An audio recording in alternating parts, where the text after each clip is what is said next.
Hi, Papa. Hi, Papa. Huh? How you doing? I'm all right. I'm fine. Wait. Who am I? I don't know. Wait a minute. Henry, Yes, y'all. I found your music. You want your music now? What's up to you? Okay, let's try your music, okay? And then you tell me if it's too loud or not. Then he is given an iPod containing, we know, his favourite music.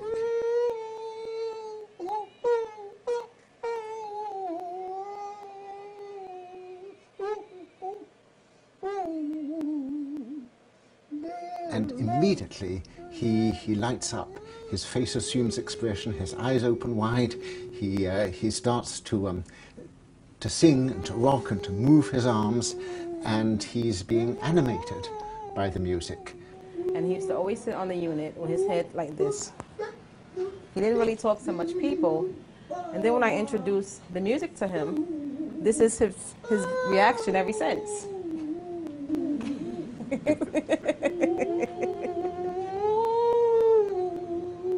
The philosopher Kant once called music the quickening art, and Henry is being quickened, he's being brought to life. Yeah. I'm going to take the music for 1 second, okay? Just to ask you a few questions.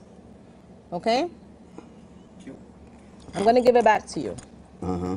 Okay. The effect of this doesn't stop, because when the headphones are taken off, Henry, normally mute and virtually unable to answer the simplest yes or no questions, is quite voluble. Henry, Yeah. do you like the iPod? Do you like the music you're hearing? Yes. Tell me about your music. Well, I don't have one, I mean. Do you like music? Yeah, I'm crazy about music. You play beautiful music, beautiful sound. Beautiful. Did you play music when you were, did you like music when you were young? Yes, I went to big dances and things. What was your favorite music when you were young? Well, I guess, well, Cab Calloway was my #1 band guy. I liked it. What was your favorite Cab Calloway song? Oh, I'll be home there for Christmas. Oh, you can count and plan on me with plenty of snow, mistletoe, present wrapped around your tree. Ow! So in some sense, Henry is restored to himself. He has remembered who he is, and he's reacquired his identity for a while through the power of music. What does music do to you? It give me the feeling of love, romance. Figure right now the world need to come into music, singing. You got beautiful music here, beautiful, oh lovely, and I feel the band of love, dream. Lord came to me, made me holy. I'm a holy man, so He gave me this sound. I'll just say, I meet you. Let me see, Rosalie, won't you love me? Rosalie, won't you be sweet and kind? With this beautiful new technology, you can have all the music which is significant for you in something as big as a matchbox or whatever. And I think this may be very, very important in helping to animate, organize, and bring a sense of identity back to people who are out of it. Otherwise, music will bring them back into it, into their own personhood, their own memories, their own autobiographies.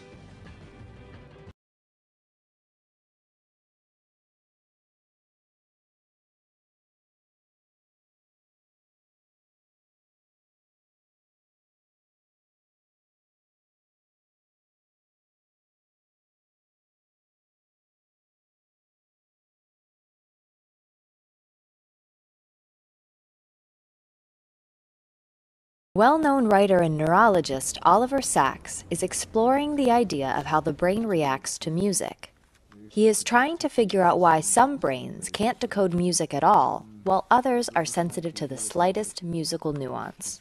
In general, I'm a Bach lover and have always been, you know, even when I was a kid, when I was 5, I'm told that I was asked what my favorite things in the world were, and I said smoked salmon and Bach. And 70 years later, it's still pretty much the same. In his quest, Dr. Sachs is offering himself up as a test subject. A team of neuroscientists at Columbia University have designed a test that will reveal if the brain of Dr. Sachs loves Bach as much as he does. And roll back and forth. Hal Hinkle gives Dr. Sachs a device to rate his emotions, while at the same time, a scan will record the activity of his brain. He'll hear 2 pieces of music, one by Bach and one by Beethoven. First the Bach,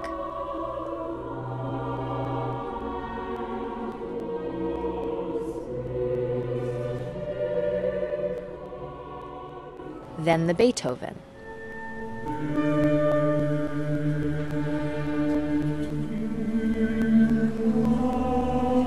The composers are different, but the music shares certain qualities. Oliver, that completes the first emotional scan.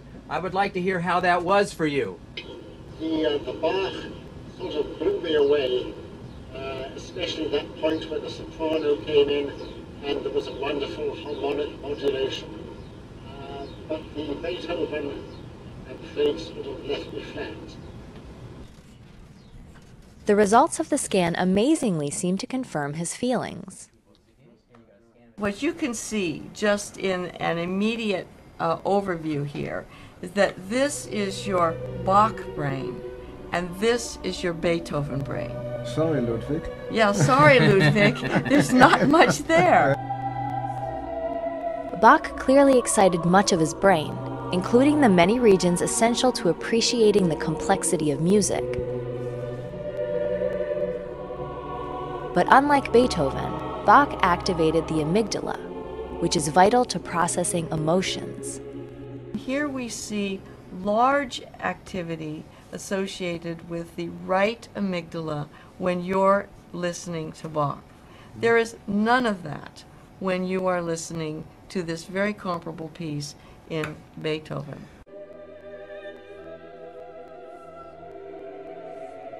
But during another part of the test, Dr. Sachs was unable to distinguish Bach from Beethoven.